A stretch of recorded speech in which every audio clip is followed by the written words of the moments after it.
December 2025, a major news drop surfaced a few weeks ago when Netflix revealed it was acquiring Warner Brothers from Warner Brothers Discovery. The streaming giant that started with mailing DVDs is now being stacked up against the old school movie kings. But that's just the tip. The deal's worth jumps to around $83 billion, pulling in movies, shows, and a ton of big names. How did Netflix pull off this massive buy? And what happens next to all the fan favorite stuff like superheroes and dragons? It's April 1923. Four brothers named Harry, Albert, Sam, and Jack Warner kick off a movie studio in Hollywood. They start small, making silent films, but keep at it, cranking out stories that grab folks. And just like that, one big move changes it all. In 1927, they dropped The Jazz Singer, the first talkie with sound, and Warner Bros. Blew up, were pumping out hits with stars like Humphrey Bogart, and their cartoons with Bugs Bunny made kids go wild. I hurt you with my naughty gun. Oh, shucks.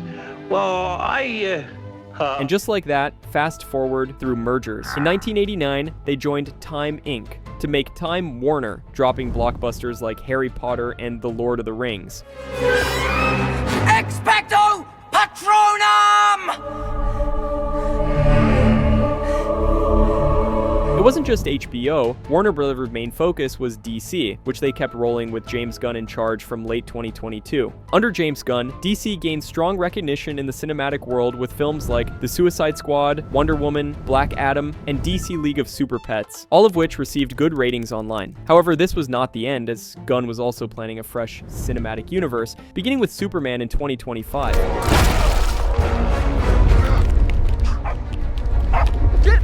Get out of here!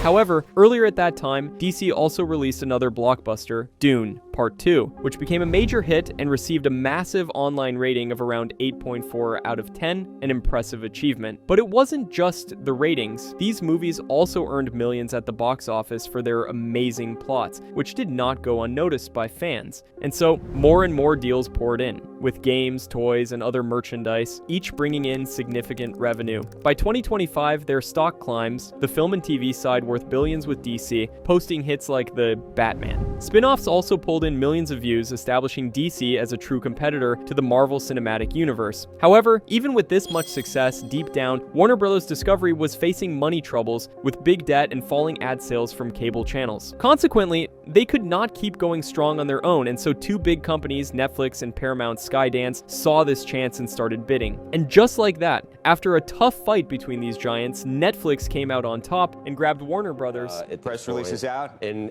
let's explain to the public what's happening here. Not the biggest secret in the world that Netflix is the winner. Is the winner, and the deal's done, apparently. But that was not the only time Warner Bros. Got bought by others. In 2018, AT&T paid a lot to buy Time Warner and rename it Warner Media. Story in the communications industry, AT&T has reportedly reached a deal to buy Time Warner for more than $80 billion.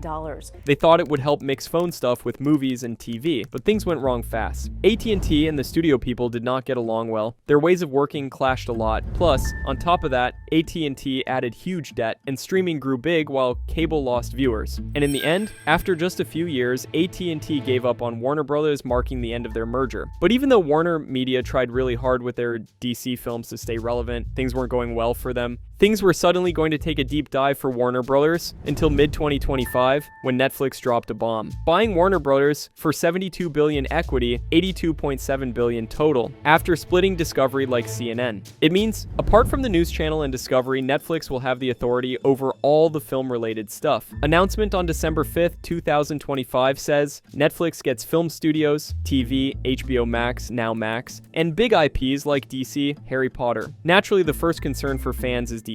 What will actually happen to one of the most celebrated theatrical cinema franchises like DC?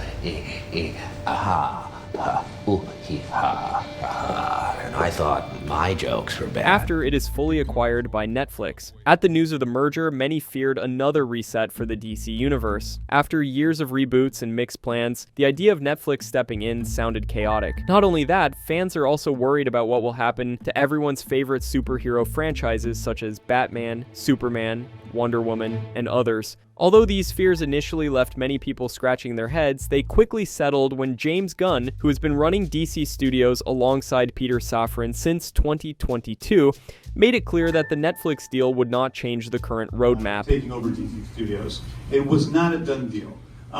But still, that didn't stop us from fantasizing about how we would do it, what would the projects be, how would it take place. And the first thing that excited me was reading this book and saying, I think that's something we could adapt as a film and really have a different take on Supergirl, a character who is, you know, so many times female superheroes are so perfect, and she's not that at all. She's very imperfect. You know, apparently his contract runs until 2027, and his vision for the DC universe remains locked. And so, that means films like Superman in 2025, which already proved successful, are only the beginning. On top of that, another project titled Supergirl, Woman of Tomorrow quickly drew widespread attention and is expected to be another major hit. And expectations should rise even higher with upcoming movies like The Brave and the Bold, Clayface, and a new Wonder Woman film, which is expected to be released within the next year. So, the hype is expected to remain strong thanks to the dedication of the GOAT, James Gunn, ensuring a solid plot and storyline. That said, Dwayne Johnson, The Rock, might stir up a superhero face-off, potentially for more attention as a protagonist. So, as things stand, in this case, Netflix's role would likely be financial rather than creative, bigger budgets, wider global reach, and more room to experiment. In short, DC isn't ending at all, it's finally stabilizing. But once that concern fades, another question takes its place. What about Zack Snyder? Will Netflix bring back Zack again? Even though some fans hope Netflix's deep pockets could bring Snyder back for a darker side project, maybe something like Justice League 2. This also made some fans worry since they always wanted Gunn to take the control. But while that isn't impossible, it wouldn't replace Gunn's main plan at all. At most, it could exist as a separate experiment while both continue to coexist, especially since DC no longer has budget concerns. Extra creatine, please.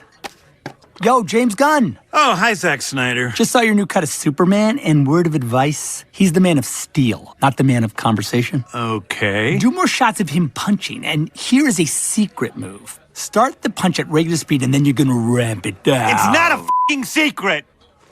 I'm sorry, Zack Snyder. I shouldn't be lashing out at you. Your biceps But what are the matters size- more is that Netflix sees DC as a long-term asset, not something to cancel. We need to keep innovating and investing in stories that matter most to audiences. And that's what this deal is all about. And with streaming originals, animated series, and global spin-offs, DC could actually grow larger than before. But one thing was clear. If Netflix fully acquires Warner, all the Warner classics would eventually land on Netflix. From the Batman and Dune to timeless films like Casablanca, the platform would become a one-stop destination for prestige entertainment. However, aside from these possibilities, another major concern arises: movie theaters. Will films still be shown in theaters, or will this mark the end of theatrical releases with movies appearing only on OTT platforms? This remains the main concern for some fans, as they have pointed out. This could be the end of Marvel vs. DC, since the films will not be featured on theaters. Well, the concern is real, to be honest, since Netflix's main focus has always been on content quantity rather than quality. This means the more content it produces, the more subscriptions it gains, as we have seen with big series like Breaking Bad, Better Call Saul, and Narcos, which boosted their platform's growth.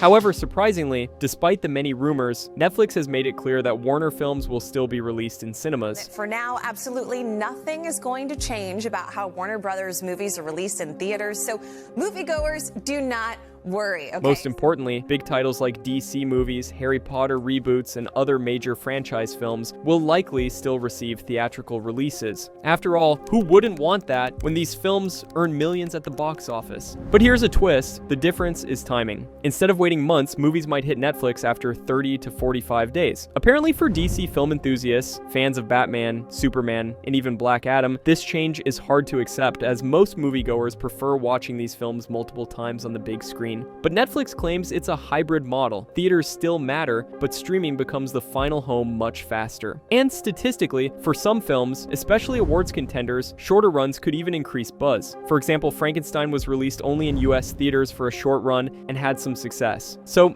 as things stand, under James Gunn, DC has a clear path forward, and its highly anticipated movies will still be shown in theaters typically within a month of release. However, Netflix has a clear advantage. They will likely test their strategy by releasing movies like the Batman or Superman trilogies in theaters first, before later making them available on the streaming platform so audiences can watch them repeatedly. While some argue that this approach could reduce DC's box office revenue due to a shorter theatrical window, many believe it will actually boost sales, as more people will flock to theaters to see these films while they are available, treating them as a limited time experience. To the entire industry. You're right.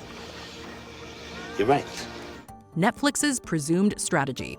So you might be wondering, why would Netflix buy an entire Hollywood studio? The answer perhaps lies in long-term survival and dominance. From a business perspective, this strategy makes sense. However, for fans, it still feels unfair, as DC movies won't be on a level playing field when compared to the Marvel Cinematic Universe, which releases its films exclusively in theaters. However, some fans also raise their voices on the issue, saying this means DC won't suddenly change everything and isn't going to stop releasing movies in theaters. Netflix isn't buying Warner just to put Batman and Superman only on streaming. Big characters like these make money because they are shown in movie theaters, and theaters lead to bigger box office numbers, more hype, IMAX experiences, toys and merchandise, theme parks, and sequels that people actually care about. While others remain doubtful, they argue, honestly, it's probably not good. They'll honor existing contracts, but after that, theatrical releases for movies will be dead. Netflix has no interest in that, which means a lot of top film talent will flee Warner Brothers, and by extension, DC. But nobody truly knows what will happen in the long run. One thing is clear though,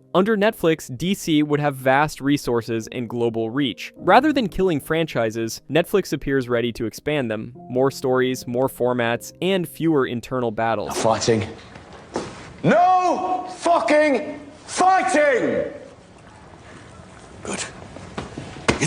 And not just superhero films, even fantasy giants like Harry Potter, The Lord of the Rings, The Sopranos, and sitcoms like Friends would also be available on OTT platforms, finally becoming easily accessible to a global audience through streaming.